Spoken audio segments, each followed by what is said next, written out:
मेरा नाम शिखा है। इस दुनिया में कुछ लोगों की तकदीर ऐसी है जो दूसरों के साथ कितना ही अच्छा कर ले मगर उनके साथ कभी अच्छा नहीं होता। वह अपनी ज़िंदगी में खुश रहने के लिए ना जाने कितने लोगों को खुश करने की कोशिश करते हैं, लेकिन उनकी ज़िंदगी में कभी खुशी लिखी नहीं जाती। मैंने बचपन से ही एक ऐसी ज़िंदगी गुजारी थी जिसमें दूर दूर तक खुशी का एक पल भी मौजूद नहीं था। मेरा रंग इतना काला था कि लोग मुझे बदसूरत कहा करते थे। लोग कहते थे कि तुम एक तरफा काला साया हो, अगर किसी पर पड़ जाए तो उसकी ज़िंदगी तबाह हो जाए। मैं एक ऐसे गांव में रहती थी जहां पर बहुत गरीबी थी और लोग गरीबी भरे हालात में ही ज़िंदगी गुजारते थे। बड़ी मेहनत से गांव के लोग अपना गुजारा किया करते थे। शुरू से ही मेरी सौतेली माँ ने मुझे घर गृहस्थी में डाल दिया था। मेरा बचपन बड़ी मुश्किल से गुजरा था। मैं पढ़ना लिखना भी नहीं जानती थी क्योंकि हमारे गांव के लोग 2 वक्त का खाना खा लिया करते थे। यही उनके लिए बहुत होता था। हम 3 भाई बहन थे। मेरा भाई अभी बहुत छोटा था और मुझसे छोटी मेरी एक बहन थी। मेरे एक छोटे भाई के जन्म के समय मेरी माँ की मौत हो गई थी। हमारे पिता से ज़्यादा समय रुका नहीं गया और उन्होंने हमारे सर पर सुतीली माँ लाकर रख दी थी, जो हम 3 बहन भाइयों को तंग करने में किसी तरह की कोई कमी नहीं छोड़ती थी। बचपन से ही हम तीनों भाई बहन ने अपनी सौतेली माँ के बदलते हुए रंग देखे थे। वह पिता के सामने तो बहुत अच्छा बिहेव करती थी, जबकि पिता के पीछे हम तीनों को बहुत तंग किया करती थी। शुरू से ही उसने मुझे घर गृहस्थी के कामों पर डाल दिया था। जिस उम्र में मुझे खेल कूद कर करना चाहिए था, अपनी ज़िंदगी को खुशहाल बनाना चाहिए था, उस उम्र में मैं चूल्हे के आगे जल रही थी। मेरी छोटी बहन को मेरी बुआ अपने साथ ले गई थी। बुआ के पास कोई औलाद नहीं थी। मेरी बुआ हम दोनों बहनों में से किसी एक को लेने आई थी, मगर मेरा रंग बचपन से ही बहुत काला था और मेरी बहन मासूम सी शक्ल की थी। इसलिए मेरी बुआ ने मेरी छोटी बहन के बारे में मेरे पिताजी से कहा कि इसकी जिम्मेदारी मैं लेती हूँ, सारी ज़िंदगी यह मेरे साथ रहेगी और जवान होने के बाद इसकी शादी भी मैं अपनी बेटी बनाकर कर दूँगी। मैंने सोचा कि चलो अच्छा हुआ मेरी बहन का भाग्य तो जाग गया, क्योंकि मेरी बुआ अच्छी खासी खाती पीती ससुराल में बिहा कर गई हुई थी। उनके पति ने और उन्होंने मेरी बहन का बहुत ख्याल रखा था। शायद ऐसा इसलिए था कि मेरी बहन की शक्ल उसे इस घर से निकाल कर ले गई थी। अगर मैं भी शक्ल की ज़्यादा अच्छी नहीं, बस मामूली सी ही शक्ल की होती तो शायद मुझे भी कोई ना कोई लेकर जा सकता था, मगर मेरे साथ ऐसा नहीं हुआ।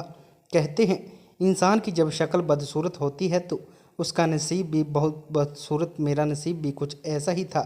मेरा छोटा भाई, जिसकी उम्र अभी कम ही थी, मेरी सौतेली माँ को वह घर में बिल्कुल बर्दाश्त नहीं होता था। इसलिए उसने मेरे भाई को पिताजी के साथ खेतों में काम करने के लिए भेज दिया था। उस समय मेरे छोटे भाई की उम्र 10 साल और मेरी उम्र 18 साल हो गई थी।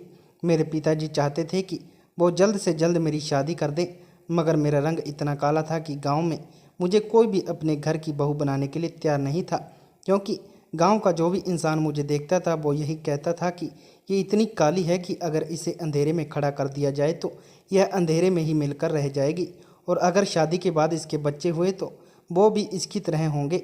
गांव के लोग कुछ इस तरह मेरा मजाक उड़ाया करते थे। मैं घर से ज़्यादा बाहर भी नहीं निकलती थी, क्योंकि मेरी सौतेली माँ मुझे घर के काम इतने बताती थी कि मुझे फुर्सत ही नहीं मिलती थी। बचपन से लेकर अब तक मैं घर के हर छोटे मोटे काम और बड़े से बड़े काम करती आई थी।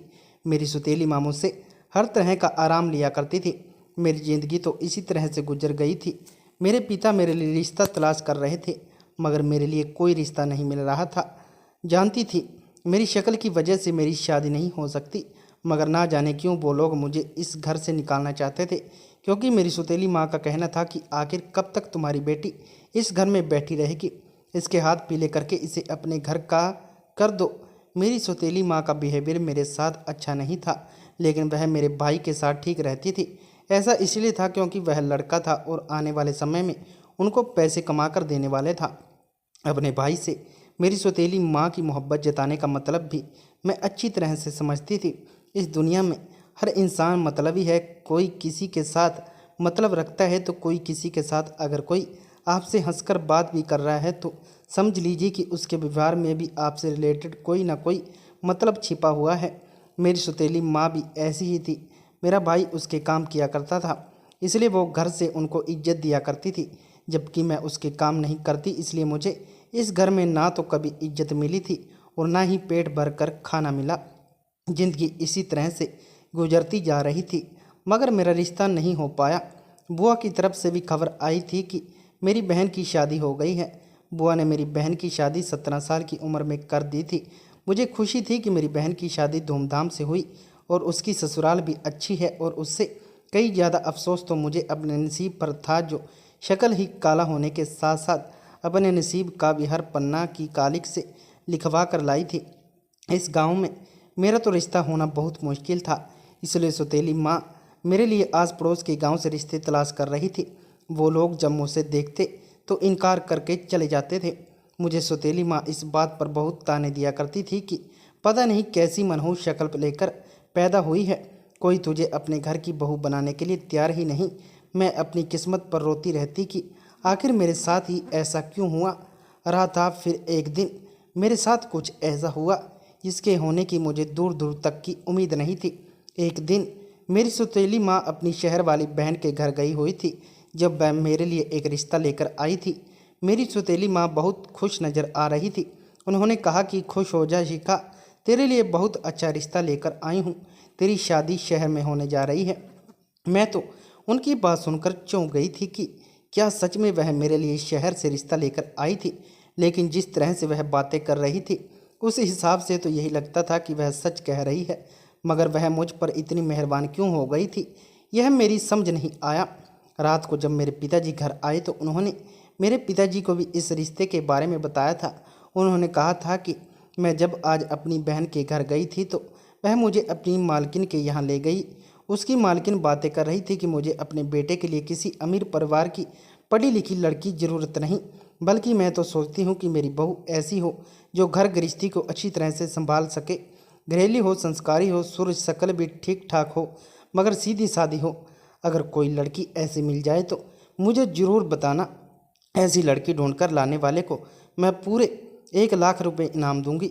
उस मालकिन ने इनाम की रकम इसलिए रखी है ताकि उससे कोई शरीफ, संस्कारी और भोली भाली लड़की का रिश्ता मिल जाए, क्योंकि आज के ज़माने में ऐसी लड़कियां तो बड़े नसीब वाले को मिलती हैं, और अमीर लोगों को तो अमीर परिवार को ही लड़कियों के रिश्ते ज़्यादा आते हैं। उस मालकिन का कहना था कि अमीर परिवारों की लड़कियां घर गृहस्थी संभालना नहीं जानती, बहुत चालाक होती हैं और पढ़ी लिखी होने के साथ साथ बहुत शातिर भी होती हैं। मेरी सौतेली माँ ने मेरे पिताजी से कहा कि हमारी शिखा तो घर के कामकाज भी बहुत अच्छी तरह से जानती है और सीधी सादी बहुत है। मुझे उम्मीद है कि वह वहाँ जाकर उनके घर को अच्छी तरह से संभाल लेगी। मेरे पिताजी कहने लगे, अच्छा तो तुम 1 लाख के लालच में शिखा को उनके घर की बहू बनाना चाहती हो। मेरी सौतेली माँ यह सुनते ही घबरा गई थी। उन्होंने मेरे पिताजी से बात बदली और कहा कि अरे नहीं नहीं, मैं तो यह चाहती हूँ कि शिखा इतने बड़े घर की मालकिन बनकर जाएगी। उसे कितना अच्छा ससुराल मिल रहा है। आप कहो तो मैं रिश्ता बाद मालकिन से कल ही जाकर कर लेती हूँ कि वह एक नज़र हमारी शिखा पर भी डाल ले, कहीं उन्हें शिखा पसंद ही आ जाए। पिताजी ने कहा कि ठीक है, जैसा तुम चाहती हो वैसा ही करो, मगर मेरी बेटी के लिए अच्छा घर देखना, वहाँ पर उसे कोई परेशानी नहीं होनी चाहिए। सौतेली माँ ने मेरे पिताजी को भरोसा दिलाया कि आपकी बेटी को कोई परेशानी नहीं होगी। मेरी सौतेली माँ अगले ही दिन जब शहर के मालकिन के पास बात करने गई तो उन्होंने कहा, ठीक है, हम तुम्हारी बेटी को एक नज़र देख लेते हैं, उसके बाद ही हम कोई फैसला करेंगे। वह हमारे घर पर आ गई और उन्होंने मुझसे अकेले में बात करने के लिए कहा था। मेरी सौतेली माँ ने मुझे और उन्हें अकेले कमरे में छोड़ दिया। मालकिन मुझे इतनी गौर गौर से देख रही थी कि मैं नज़र नहीं उठा पा रही थी। मैं उनसे बहुत डर गई थी। उन्होंने मुझे चारों तरफ से देखा और कहने लगी, तुम कहाँ तक पढ़ी लिखी हो? मैंने कहा, मैं पढ़ी लिखी नहीं हूँ। हमारे गांव में लड़कियों के पढ़ने लिखने का रिवाज नहीं है, और ना ही गांव के लोगों की इतनी हैसियत है कि अपनी बेटी को शिक्षा दिला सके। उन्होंने कहा, यह औरत जो तुम्हारी शादी हमारे बेटे के साथ करवा रही है, यह तुम्हारी सौतेली माँ है ना? मैंने कहा, जी हाँ।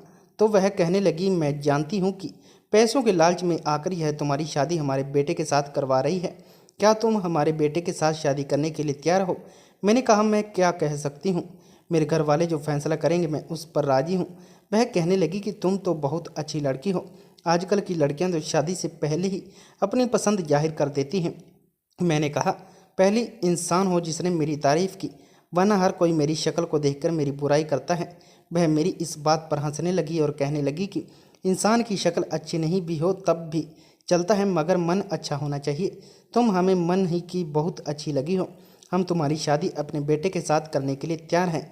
मैंने उनसे कहा कि देखिए मालकिन, आप भी फैसला सोच समझ कर करना, क्योंकि मेरी सारी ज़िंदगी लोगों की कड़वी कसील बातें सुनते सुनते ही गुजर गई है।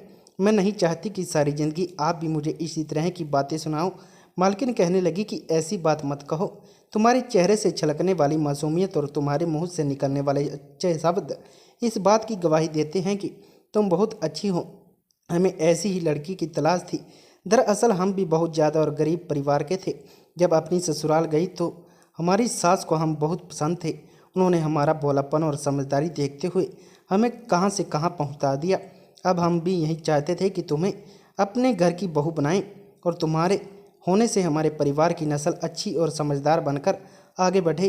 वह मुझसे कहने लगी कि मुझे तुमसे बहुत उम्मीदें हैं, तभी मैं तुम्हें अपने बेटे के साथ ब्याहने के लिए तैयार हूँ। मैं तो उनकी इस बात पर खामोश हो गई थी। अगले ही पल उन्होंने घर में सबसे कह दिया कि मुझे लड़की बहुत पसंद है और मैं इसी को अपने घर की बहू बनाना चाहती हूँ। इसी तरह मेरा रिश्ता उनके बड़े बेटे अनूप के साथ तय हो गया था और फिर जल्द ही उन्होंने शादी भी कर दी थी शादी भी करा ली थी। शादी होने से पहले ही मालकी ने मेरी सौतेली माँ को इनाम के तौर पर 1 लाख रुपया दिया। उन्होंने कहा था कि तुम्हारा बहुत बहुत शुक्रिया जो अपने घर का हीरा तुमने हमें दे दिया। मेरी सौतेली माँ तो वैसे भी लालची थी। 1 लाख कर देख कर तो वह नहीं समा रही थी। मेरी सौतेली माँ ने मेरी शादी नहीं की थी, बल्कि उन्होंने मुझे 1 लाख के बदले बेच दिया था। मेरी सास, जो कि एक ऐसी औरत जो दुनिया की चमक धमक से बहुत दूर थी, उसे सादा सिंपल लोग बहुत अच्छे लगते थे। यही वजह थी जिसे मैं पहली नज़र में देखते ही पसंद आ गई थी। मेरी सास को वह लड़कियां बिल्कुल भी अच्छी नहीं लगती थी जो ढेर सारा मेकअप लगाकर अपने आप को चमका दिया करती थी, क्योंकि मेकअप लगाने के इंसान का चेहरा साफ होता है लेकिन मन कभी साफ नहीं होता। मेरी सास का कहना था कि तुम्हारी आंखों में हम देख चुके हैं कि तुम्हारे साथ बहुत अत्याचार हुए हैं। तुम्हारी आंखें इस बात की गवाह देती हैं। हम तुम्हें अपने घर की बहू बनाकर तुम्हें हर तरह का मान सम्मान देंगे। बस तुम हमारे परिवार को जोड़े रखना, हमारे घर की गृहस्थी को अच्छी तरह से चलाना। मैं बहू बनकर इस बड़े से बंगले में आ गई थी। मुझे तो उम्मीद भी नहीं थी कि मैं एक मामूली से गांव में रहने वाली काली शक्ल की लड़की इतने बड़े बंगले में बहू बनकर आऊँ कि मेरा पति मुझसे बहुत दूर दूर रहता था। पता नहीं यह शादी उसकी मर्जी से हुई थी या नहीं। मुझे मेरे कमरे में दुल्हन बनाकर बैठा दिया गया था। मैं सोच रही थी कि अब मेरी ज़िंदगी बहुत सुकून से गुजरेगी। अब मुझे भर पेट पाना मिलेगा, क्योंकि अब मैं उस गांव से और उस घर से निकल आई थी जहां पर सारी ज़िंदगी मैंने बड़ी परेशानी का समय गुजारा था। थोड़ी देर हुई कि मेरा पति कमरे में आया। मुझे लगा था कि वह मेरे पास बैठकर मुझसे कोई बातचीत करेगा, मगर वह तो इतने गुस्से में था कि मेरे करीब आकर उसने अपना तकिया उठाया, बेड से चादर ली और सोफे पर सोने की चला गया। मैं यह सब अपनी आंखों से देखती रह गई थी। वह सारी रात सोफे पर सोता रहा था। उसने मुझसे 1 सेकंड के लिए भी बात नहीं की थी। मैं समझ गई थी कि मैं उसे पसंद नहीं आई हूँ। उस रात भी मेरे बहुत आंसू निकले थे और इसी तरह आंसू बहाते बहाते मैं सो गई थी। सुबह जब मेरी आंख खुली तो मेरी सास कमरे में आई थी। जब उन्होंने देखा कि मेरा पति सोफे पर सो रहा है और मैं बिस्तर पर मौजूद हूँ तो उसे बहुत गुस्सा आया था। उसने अपने बेटे को जगाया और अपने बेटे से सवाल करने लगी कि तुम यहाँ पर क्यों सो रहे हो। मेरे पति ने अपनी माँ का हाथ पकड़ा और वह उसे कमरे से बाहर ले गया था। मैं दरवाजे तक पहुँची वो वहीं लगा कर खड़ी हो गई। उन दोनों माँ बेटे की आवाज़ सुनने लगी तो आपस में बहुत झगड़ रहे थे। मेरा पति अपनी माँ से कह रहा था कि माँ, आपको इतनी बड़ी दुनिया में यही एक लड़की मिली थी मेरे साथ शादी करवाने के लिए। मैं तो सोचता था कि आपकी पसंद की घरेलू लड़की सीधी सादी सिंपल होगी, मगर बदसूरत नहीं होगी। यह कौन सी लड़की उठाकर ले आई हो जिसके अंदर सारी दुनिया का कालापन मौजूद है। मेरे पति ने जब यह बात कही तो मेरा दिल चकनाचूर हो गया था। मैं अपनी किस्मत पर बहुत रो रही थी। मेरी सास बार बार उसको समझा रही थी कि वह बहुत अच्छी है, बहुत मासूम है, वह सारी ज़िंदगी तुम्हारे साथ तुम्हारी हमदर्द बनकर गुजार देगी। मगर मेरा पति तो मुझे एक्सेप्ट करने के लिए तैयार नहीं था। उसने अपनी माँ को साफ शब्दों में बोल दिया था कि आपकी खुशी की खातिर मैंने यह शादी तो कर ली, मगर कभी भी मैं उस पत्नी का दर्जा नहीं दूंगा। मैं बिस्तर पर आकर बैठ गई थी और सोचने लगी थी कि क्या अब मुझे अपने पति के बिना ही इस घर में रहना होगा, क्योंकि वह मुझे दिल से एक्सेप्ट नहीं करेगा। फिलहाल इसी तरह इस घर में मेरी ज़िंदगी गुजर रही थी। मेरा पति मुझसे मुंह नहीं लगाता था। मैं जब भी उसका कोई काम करने की कोशिश करती या उससे बात करने की कोशिश करती तो वह यही कहता कि तुम मेरे करीब भी मत आया करो, मुझे तुमसे बहुत नफरत है। इस घर में मेरे पति का एक भाई भी मौजूद था जो रिश्ते में मेरा देवर था। मेरी शादी को 2 महीने गुजर गए थे। अभी तक मुझे अपने पति का प्यार नहीं मिल सका था। हाँ, मगर यहाँ पर रहते हुए मेरी ज़िंदगी सुकून से गुजर रही थी। मगर ऐसा सुकून भी किसी काम का जहाँ पति अपनी पत्नी को नज़र उठाकर भी नहीं देखता हो। एक सुहागन होते हुए भी मैं एक अभागन की तरह ज़िंदगी गुजार रही थी। मैं यहाँ पर सारे काम किया करती थी, पूरे किचन की देखभाल करती थी। मेरी सास मुझे मना भी करती थी, हमारे घर में काम करने के लिए नौकरानियाँ हैं, मगर फिर भी मेरा दिल नहीं मानता था तो मैं नौकरानियों को हाथ बटाने के लिए किचन में चली जाती थी। मेरा देवर भी मुझे देखकर मेरी बहुत मजाक बनाता था और अपनी माँ को यही कहता था कि तुमने भैया की ज़िंदगी बर्बाद कर दी है, आपको पूरी दुनिया में यही लड़की मिली थी भैया के लिए। मेरी सास उसे डांट कर खामोश करवा दिया करती थी। मेरा देवर भी अब शादी करने की जिद करने लगा था। मेरी सास कहती कि मैं तुम्हारे लिए शिखा जैसी ही लड़की ढूंढ कर लाऊंगी, मगर मेरे देवर ने अपनी माँ से कह दिया था कि मैं तो अपनी पसंद से शादी करूंगा, मुझे इस जैसी लड़की से शादी नहीं करनी। आपने भैया को तो बर्बाद कर दिया, मगर मैं अपने साथ ऐसा बिल्कुल भी नहीं होने दूंगा। मेरे देवर की जिद थी कि वह शहर की ही लड़की से शादी करेगा। अब अपने छोटे बेटे की जिद के आगे मेरी सास हार गई थी, इसलिए उन्होंने अपने बेटे के लिए शहर में ही लड़की तलाशना शुरू कर दिया। फिर एक ऐसी लड़की थी जो मेरे देवर को पसंद आ गई और वह चाहता था कि वही वह शादी करे। इस तरह मेरे देवर की भी शादी हो गई और मेरी देवरानी इस बंगले में छोटी बहू बनकर आ गई थी। वह इस शहर की रहने वाली थी, अमीर पिता की बेटी थी। उसके पिता ने उसे अच्छा खासा दहेज दिया था और वह देखने में भी बहुत खूबसूरत थी। उसे इस बात का घमंड था। जब उसने मुझे देखा तो वह मेरी मजाक बनाया करती थी। मेरे ससुर तो बहुत अच्छे थे, मेरी सास की तरह उन्होंने भी मुझे खुले दिल के साथ एक्सेप्ट किया था। मेरा पति, मेरा देवर और मेरी देवरानी सब मिलकर मेरा मजाक बनाया करते थे। मेरी सास और मेरे ससुर जब मेरे खाने की बहुत तारीफ़ करते थे तो यह बात मेरी देवरानी को बहुत बुरी लगती थी, क्योंकि उसे खाना बनाना नहीं आता था। उसने कई बार मेरा खाना खराब करने की भी कोशिश की थी। वो बात बात पर मुझे काली होने के ताने दिया करती थी और कहती थी कि तुम्हें इस घर में लाया कौन है, मम्मी जी को तो ना जाने क्या हो गया था जो उन्होंने तुम्हें इस घर की बड़ी बहू बनाकर, तुम तो इस लायक भी नहीं हो कि कोई तुम्हें अपने घर की नौकरानी ही रख ले। मैं उसकी बात को खामोशी से सुनती रहती। फिर मेरी देवरानी का नाम कशिश था। कशिश जितनी सुंदर थी उतनी ही कड़वी उसकी जुबान थी। मैं तो उसको बर्दाश्त करती थी। मैं ही सोच किया करती थी कि शादी से पहले भी मैंने अपनी सौतेली माँ की हर बात को बर्दाश्त किया है, तो अभी भी मुझे कशिश की बातों को बर्दाश्त करने में क्या होगा। मेरी सास ससुर मुझ पर बहुत प्यार लुटाया करते थे। मेरा पति अभी भी मुझे इग्नोर करता था। मैं चाहती थी कि मुझे मेरे पति का प्यार मिले, मगर मेरा पति को मुझे देखना भी पसंद नहीं करता था। मैं अपने पति के सारे काम तैयार करके रख देती थी और सोचती थी कि एक दिन ऐसा जरूर आएगा जब उसके दिल में मेरे लिए मोहब्बत जाग जाएगी। जबकि मेरा देवर मेरी देवरानी से बहुत प्यार करता था।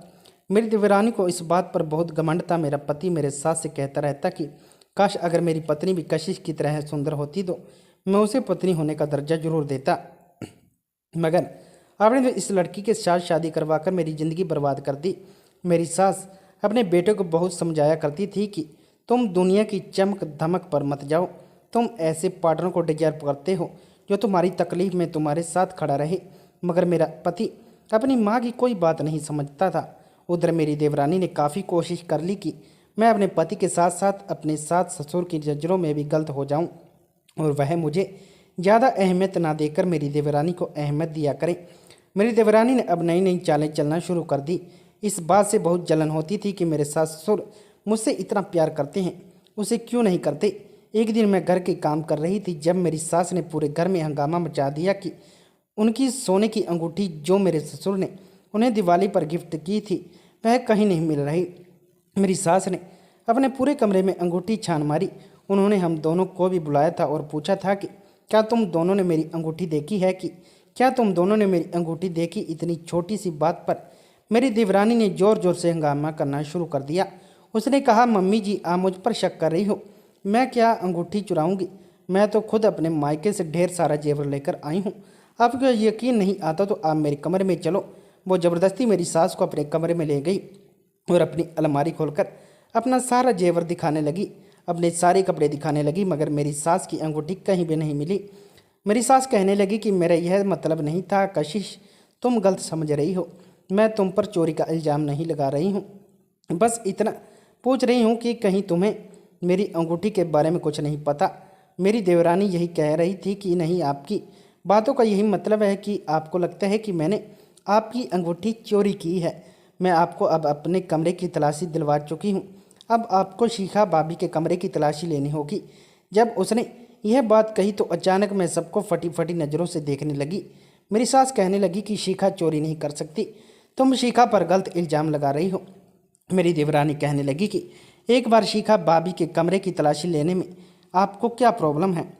ज़बरदस्ती कमरे की तलाशी लेने में चली गई, अलमारी में घुसकर सारे कपड़े इधर उधर फेंकने लगी और फिर उसने जैसे ही अलमारी में रखा हुआ मेरा पर्स निकाला तो उस पर्स से सामान ज़मीन पर लौटा दिया। यह देखकर मेरे पैरों तले ज़मीन निकल गई कि मेरे पैर गिरने लगे। सामान के साथ साथ वह अंगूठी भी निकली थी जो मेरी सास की थी। मैं समझ नहीं पाई थी कि वह अंगूठी मेरे पर्स में कैसे आई। मेरी देवरानी कहने लगी कि देखा आपने गांव की गंवार लड़की को अपने घर की बहू बनाने का नतीजा, इसने आपकी अंगूठी चोरी कर ली है क्योंकि यहाँ आने के बाद इससे इस घर के ऐशो आराम का अंदाज़ा हो गया। मेरी सास को भी अभी भी इस बात पर यकीन नहीं आ रहा था। मैं भी रो रो कर उनसे यही कह रही थी कि मैंने यह अंगूठी नहीं चुराई, मगर मेरे ही पर्स से अंगूठी निकली थी, इसलिए उन सब का मुझ पर शक करना तो बनता था। मुझे मेरे सास और ससुर ने तो कुछ भी नहीं कहा था, लेकिन मेरे पति को जब यह बात पता चली तो उसने बहुत हंगामा किया था और वह मेरे साथ कह रहा था कि इसे अभी और इसी समय घर से निकाल दो, यह ठीक लड़की नहीं है। आज इसने अंगूठी चोरी की है, कल कुछ बड़ा चुरा सकती है। मेरी सास ने अपने बेटे से कुछ कहा तो नहीं था, मगर उनका बिहेवियर मेरी तरफ से बहुत बदला बदला हो गया था। मैं समझ गई थी कि वे इतने की बदल रही क्योंकि धीरे धीरे उन्हें कशिश की बातों पर यकीन होने लगा था। कुछ दिनों के बाद हमारे यहाँ करवा चौथ आया था। मैंने अपने पति के लिए लंबी उम्र के लिए व्रत रखा था। व्रत तो मेरी देवरानी ने भी रखा था, मगर मैंने देखा था कि वह अपने कमरे में चोरी चोरी चुपके खाना भूख बर्दाश्त नहीं हो रही थी। मुझे उससे कोई मतलब नहीं था, मगर वह मुझे इस घर में बर्दाश्त नहीं करना चाहती थी। उसने ही मेरी सास के कमरे में अंगूठी चुराई और मेरे कमरे में जाकर मेरी अलमारी में रख दी, पर्स में डाल दी, ताकि वह हंगामा मेरे कमरे में तलाशी ली जाए, वह अंगूठी मेरे कमरे में मिल जाए। इसी मेरी सास बहुचे गलत समझने लगे। उसका मकसद कामयाब हुआ।